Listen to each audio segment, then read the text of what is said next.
Hey guys, it's been a little while since we've done this whole video pre-recorded lesson thing, but we're going to get back on it because we are going to be learning like this until January 19th. Now, I will tell you for those of you watching this because you decided not to come to class today that it would be much more beneficial for you to show up to class in order to get better examples and better explanations. So that's my plug. Hopefully I'll see you tomorrow. We are going to be talking about introductions today. You guys are going to be revisiting your introduction paragraphs from October 22nd, where we did the 2020, how has 2020 helped or changed me, or, something like that. So we're going to be looking at just your introduction. Now, some of you guys wrote me introductions along with body paragraphs and conclusions. Some of you wrote 3 sentences. So we will either be editing or writing an introduction today. So why do we have introductions? Well, we have introductions to grab the reader's attention. We are hoping to get our readers wanting to read what we have, and we want them to be excited for it. So we grab their attention and then we introduce the topic. I'm not going to read something that I don't know what we're talking about. So if I don't know what we're talking about, you didn't write a good introduction. And then hint at the significance of your experience. Why is the paper that I write better than the paper Miss Davis writes?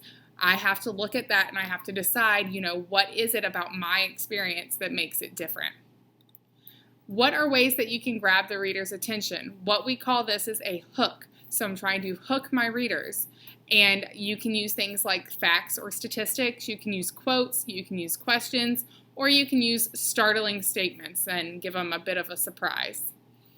So we have facts or statistics, yes, but that information must be true. It must be verifiable. If I do not know that I can go to Google and look up what you told me, then I'm not going to trust you, and I'm not going to read something that you wrote if I can't trust you. Also, it doesn't have to be totally new to your readers. I'm not asking for completely new information. It can be something that I already would have known, and that's fine. But if not, it's, you gotta make sure it's factual. That's the big winner there. So facts or statistics examples you can see here, just a couple. So more than 6 million people died in the Holocaust. Tobacco kills over 20 times more people than murder. In 1999, 5 out of every 100 high school students dropped out of high school.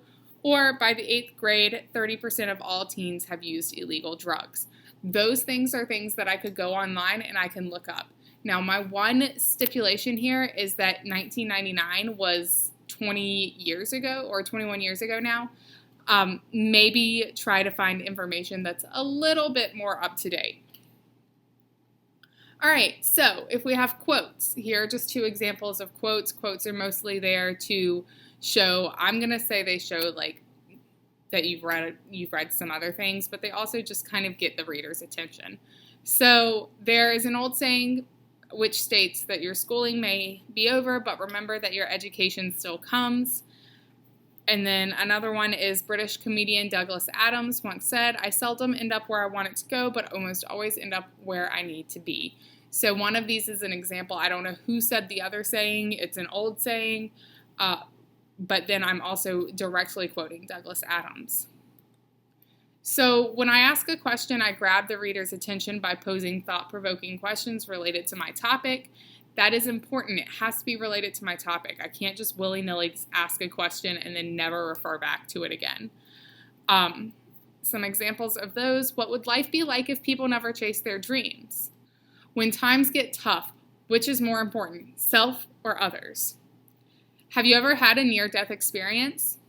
All of these are great ways to start off an essay to really make people wonder what your topic is going to be about. And then we have startling statements. I'm going to say before I read the examples to you from startling statements that I actually find it's a little better to use a startling statement if you're writing like a narrative versus if you're writing an actual essay for somebody. Because like saying something and then he died, well, that's probably not going to be the best way to start an essay, but if you're writing a personal statement or you're writing a novel, it would be a great way to start it.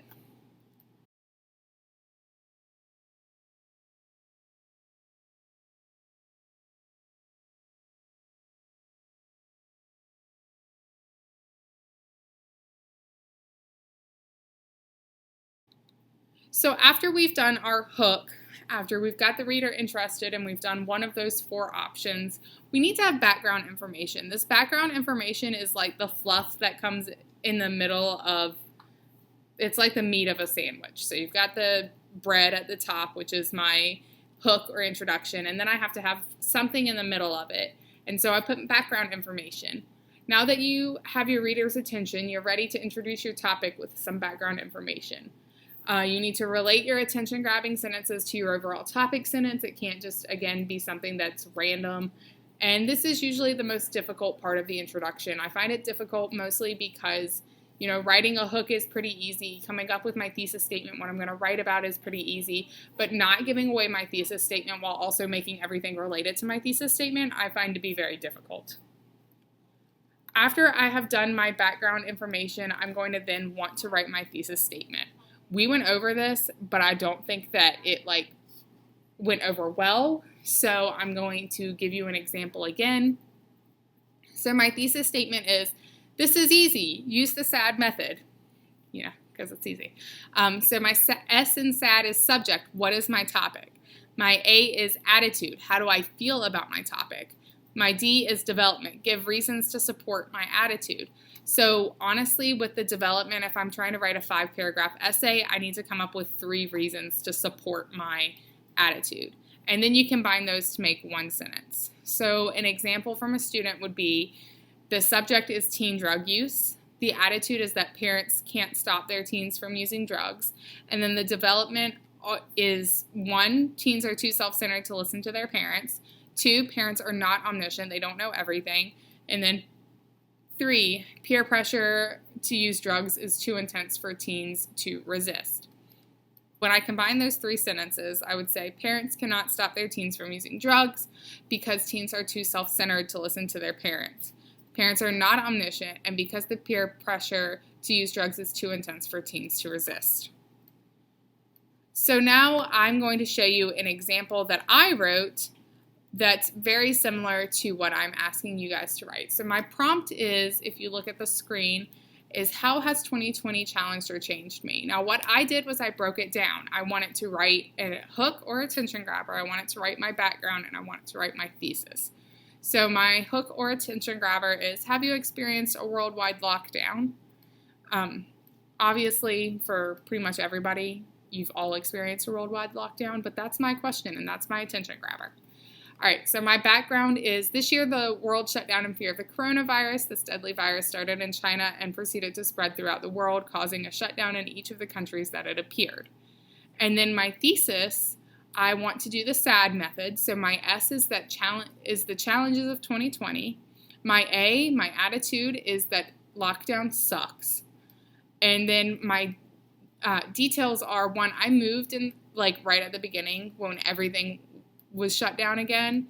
Also, I don't like that schools are shut down, and I don't like that I didn't get to go on vacation. So those are my details. And the way that I write those in a thesis form are, the challenges of being on lockdown came from many different mundane tasks that seemed more difficult, including moving, school shutting down, and not being able to go on vacation. All I have to do to turn those into a paragraph is copy and paste it down below. So my whole paragraph using my hook, my background, and my thesis is, have you ever experienced a worldwide shutdown or lockdown? This year the world shut down in fear of coronavirus. The deadly virus started in China and proceeded to spread throughout the world, causing a shutdown in each of the countries that it appeared. The challenges of being on lockdown came from many different mundane tasks that seemed more difficult, including moving, school shutting down, and not being able to go on vacation. So that's all that I'm asking you guys to do. I want you to go back and look at what you've already written. If you haven't written an introduction, you're going to write it. If you have written an introduction, you're going to edit it because you were being graded that you have a hook, background details, and a thesis statement. All right, I will see you guys soon, and I'll see you tomorrow, hopefully in Zoom where it's live. Bye.